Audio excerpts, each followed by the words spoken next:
quick question. Are your projects running you instead of the other way around? Do you know that the majority of projects fail due to missed deadlines? What if you could guarantee that your project stays on track? Okay, wait, stick with me. I know this sounds unreasonable, but I'm going to reveal some proven timeline strategies that top or exceptional project managers use to deliver on time the majority of the time. Point number one, escalate issues before they become crises. When I was leading this project, I'm going to share a short story with you. Leading this project, and I had noticed that there wasn't really a proper escalation process in place. I had taken it over from someone else, and it was, hey, if we can't figure out X, Y, and Z, then we just push it to a side. And I come and pick it up, and you started seeing all of these problems. And I'm like, hey, what are we doing with this? Why is this not logged in the risk register? Or why is this not logged in the issue log? And so I was getting frustrated because I'm like, this is easy. This is things we need to do so it doesn't become a bigger problem when we get near the end of the project or even in the middle of the project. So one of the things I always recommend is escalate issues before they become crises. I know a lot of times some problems require executive intervention to resolve quickly, but it's worth it. And let me tell you why it's worth it. Because it's important because it prevents delays by securing support when needed. A lot of people feel nervous to get that executive support. And I'm like, why? They have an interest in how well this project does. Of course, you're supposed to go through the proper channels, meaning that you need to do everything you can do in your control. We always talk about managing or leading the controllable. What did you do? Because most executives are going to ask you, hey, so what have you done this far before it's gotten to me? And they're not doing that to make you feel uncomfortable. They want to know what you've already done so they won't do what you've already done. And if you've done something to a point where, like I tell you, my escalation path is always one-on-one first. And if the problem continues again, I'll send an email and then we'll meet again. And then I go to their manager or above their manager, depending on how severe the issue is. So my actionable tip is you always want to define your escalation thresholds based on the severity as well as the impact. Point number two, maintain a transparent communication flow. I'm going to try to do my best, family. But one of the things that frustrates me is information silos.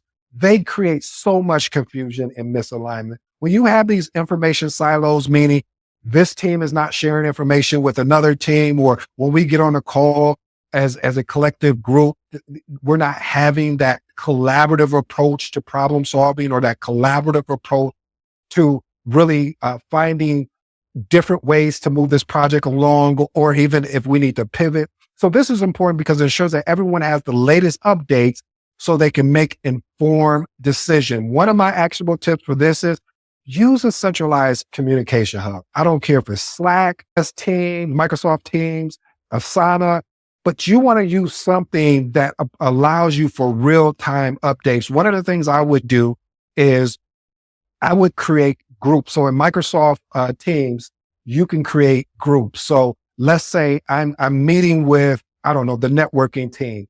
I would create a networking group so we can have all our correspondence and communications in there in real time. That way everybody is on the same page. Point number three, define a clear project scope from day one. Be willing to pivot, but from day one. See, project scope outlines is what needs to be done. That's including your deliverables, your constraints, your objective. Without a clearly defined scope, projects become susceptible to scope creep, which basically causes the project to delay, or worst off, budget overruns or quality issues. So this is why this is important. A well-defined scope ensures all stakeholders are aligned with expectation, preventing costly mid-project changes. My actionable tip is create a scope statement and require, because a lot of people forget this part right here, but you're exceptional project manager, whether you're about to get into the field or not, but you're exceptional because you're listening to today's episode. And my recommendation is going to be require formal sign-off of stakeholders before project execution. Because again, our motto here is what I want you to breathe. I want you to live. If documentation is always going to be conversation. So we want to get a formal sign off. And also we want to use scope management plan to track changes. I am not saying that scope will not change, but if the scope has to change, let's follow the proper change control process to ensure we're documenting everything appropriately and that we are making sure everyone is aligned on the changes. Hey, family, if you haven't yet, check out the Secrets of Successful Project Manager book that is available on Amazon, as well as the Magnetic Project Manager. I think these are two great reads for you. I look forward to hearing your thoughts on the information. Point number 4, proactively manage scope creep. Listen, small and unproved changes accumulate and they cause major delays. People think that, oh, your stakeholders or your project team, like, I'm gonna make this small little change. And they don't let the project manager, and most of all, don't let the project team know. And then you get down the line and you're like, where did this change come from? Oh, I decided to make the change. And then it ends up causing major delays. So reason why this is important, you want to keep the main thing, and keeping the main thing means keeping the project focused on the agreed, say it with me, the agreed deliverables. Here's my actionable tip: require cost benefit analysis before approving scope changes.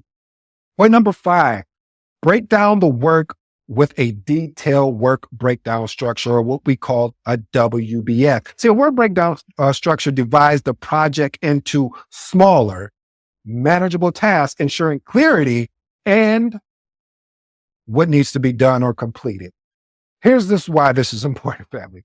A WBS divides a project to help the team have a more clearer picture of what needs to be completed. And it just gives them a sense of, it's like almost, I call it and let me say this as well. Not every project is going to use a WBS and it's just like when we always talk about different artifacts, not every project is going to require all of your tools, but a WBS is definitely useful. I've used it many times because how effective it is. It takes a big project and it breaks it down into something that it makes it feel more achievable. Because when you have this long list of just various tasks, or when we say deliverables, it just seems, man, I don't think we're ever going to get done. So here's my actionable tip. You can use tools like MS Project, Microsoft Project, Asana, ClickUp, Jira, Trello. These all can assist you in creating a WBS. And the major thing is being able to assign responsibility for each task. Point number 6, identify and prioritize critical path activities. I think I'm going to do a whole episode on the critical path method because so many people get it wrong. They be like, oh, it's on the critical path. And you're like, that's not.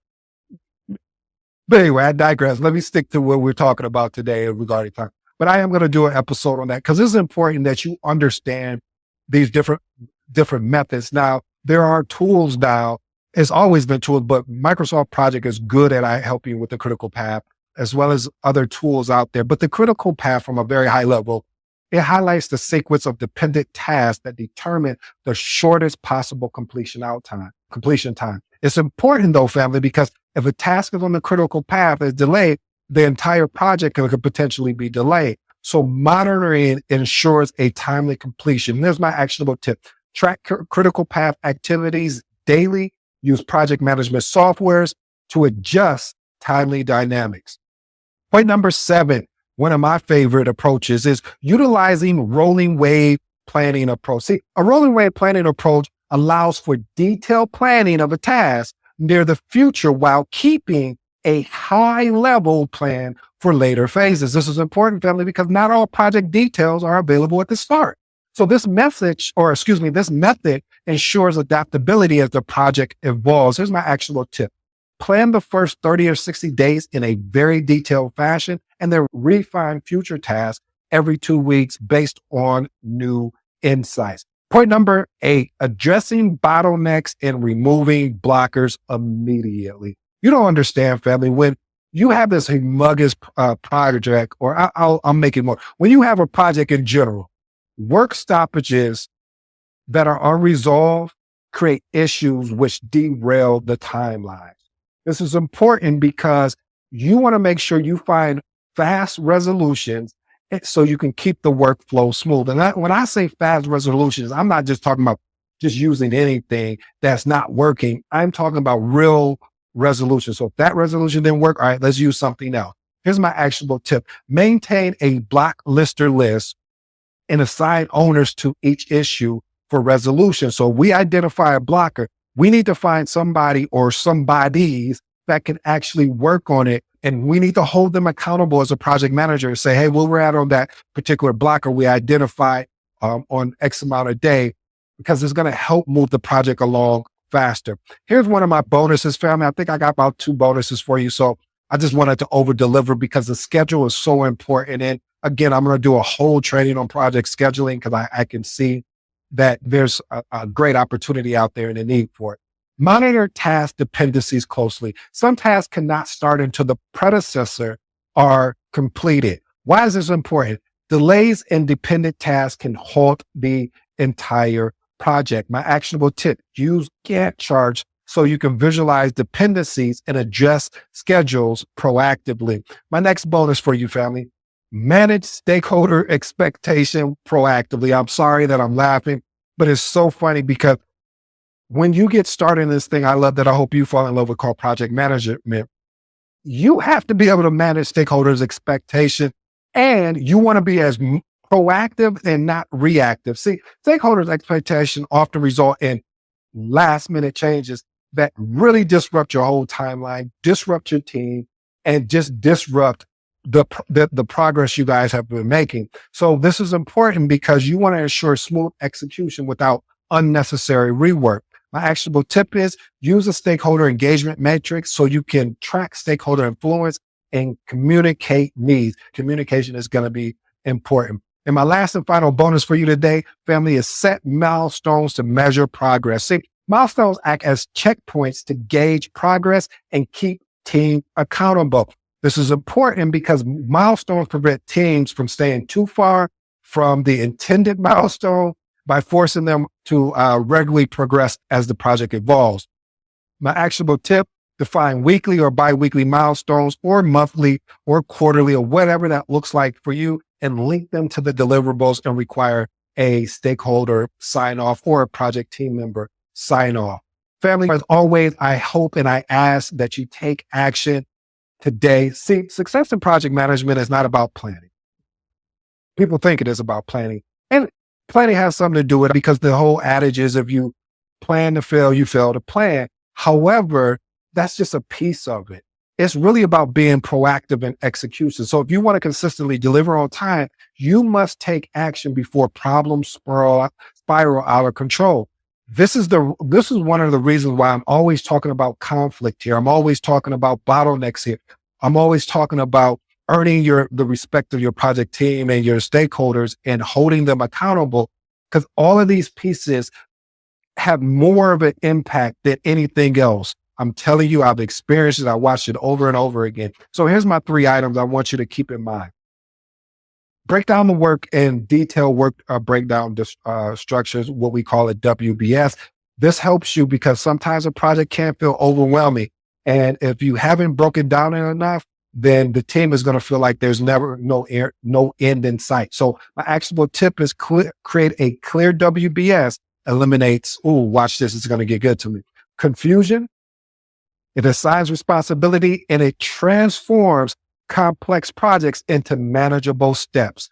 My next point: escalate issues before they become crisis. The worst, and I do mean the worst mistake you can make, is waiting too long to act.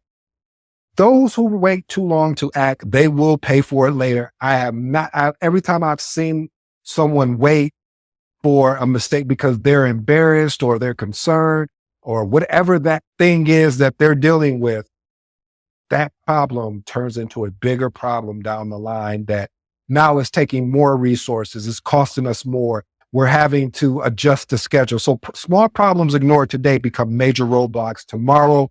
Here's my actionable tip: know when to escalate. And before you escalate, you want to make sure that you understand what is at risk when you're escalating, because you may be asked that, whether it's your deadlines, whether it's your scope, whether it's your cost, whether it's your quality. Here's my final challenge to you, family. I'm going to challenge you today. Take a look at your current project schedule today. What is the biggest risk in your timeline right now? Address it now before it derails your success. Here's my actionable tip on that. Project managers don't react. Guess what we do? We lead. It's time to take control of your timelines and deliver with confidence. Family, I hope today's episode really helped you understand the importance of being able to really set a realistic project schedule, being able to really get in front of the team and address problems right away.